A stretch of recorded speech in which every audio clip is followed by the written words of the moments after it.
नमस्कार। आज हम बात करने जा रहे हैं जीवन के एक बहुत ही बुनियादी लेकिन कमाल के बिल्डिंग ब्लॉक के बारे में, टिश्यूज यानी ऊतक। ये समझना बहुत दिलचस्प है कि कैसे कुदरत बस कुछ सिंपल सेल्स से इतने कॉम्प्लेक्स जीव बना देती है। तो कहानी शुरू होती है एक बड़े सवाल से। सुनने में थोड़ा अजीब लगेगा, पर कभी सोचा है कि एक अकेली कोशिका, सिर्फ एक सेल, कैसे एक पूरा शहर बना सकती है? हाँ, एक जीता जागता शहर।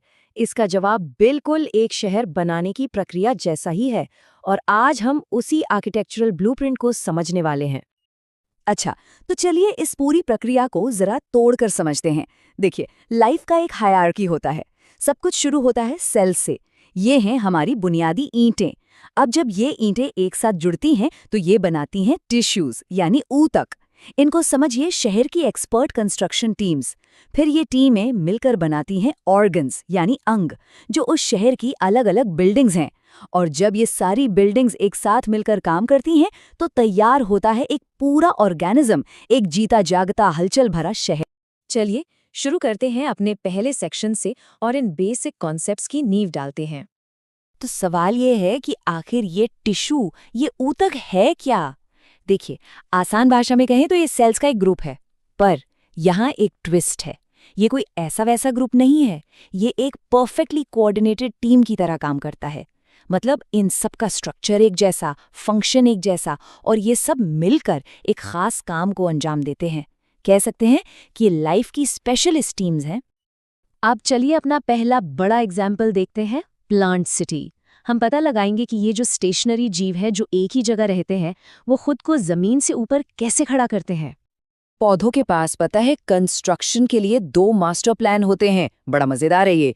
एक तरफ है मेरिस्टेमेटिक टिश्यूज। इनको आप ग्रोथ इंजन समझिए, जो लगातार नई नई सेल्स बनाते रहते हैं।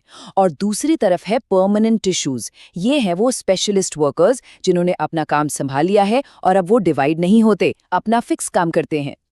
चलिए इन ग्रोथ इंजन्स को थोड़ा और करीब से देखते हैं। सबसे पहले एपिकल मेरिस्टेम। ये पौधे को लंबा करता है, ऊपर आसमान की तरफ और नीचे जमीन के अंदर।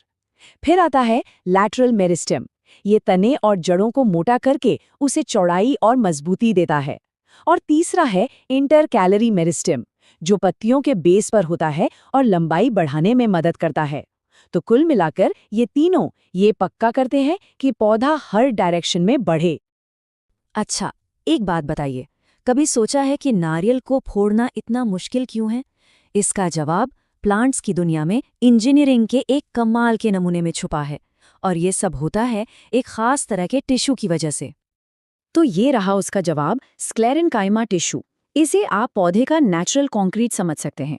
ये मोटी दीवारों वाले डेड सेल्स होते हैं जो लिग्निन नाम के एक सुपर स्ट्रॉन्ग सब्सटेंस से भरे होते हैं। बस यही वो चीज़ है जो नारियल के छिलके या अखरोट के खोल को इतनी गजब की मजबूती देती है। अब बात करते हैं पौधे के अंदर के प्लम्बिंग सिस्टम की। यहाँ दो मेन पाइपलाइंस हैं। पहला है जाइलम। ये एक वन वे स्ट्रीट है जो जड़ों से पानी और मिनरल्स को सिर्फ ऊपर की तरफ पत्तियों तक ले जाता है।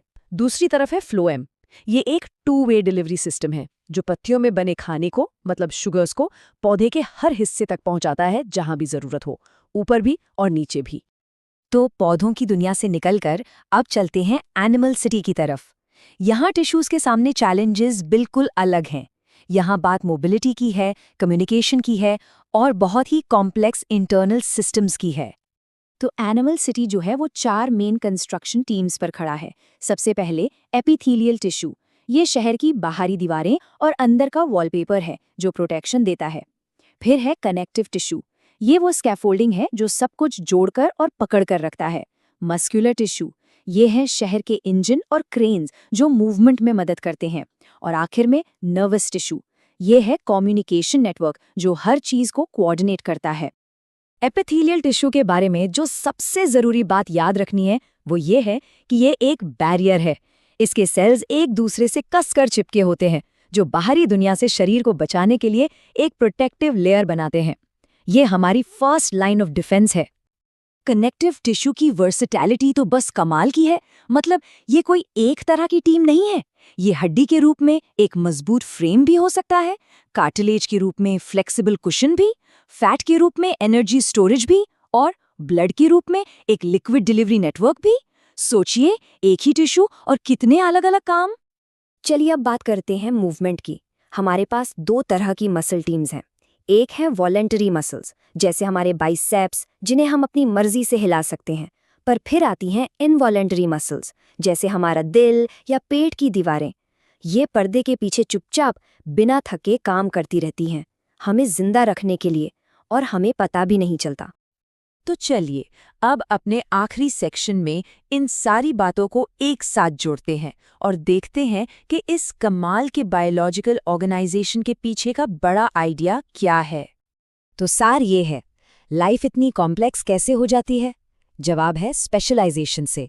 काम को अलग अलग स्पेशलिस्ट सेल ग्रुप्स यानी टिश्यूज में बांटकर कुदरत सिंगल सेल लाइफ की सीमाओं को तोड़ देती है, और इसी तरह वो हैरान कर देने वाले कॉम्प्लेक्स स्ट्रक्चर्स बना पाती है।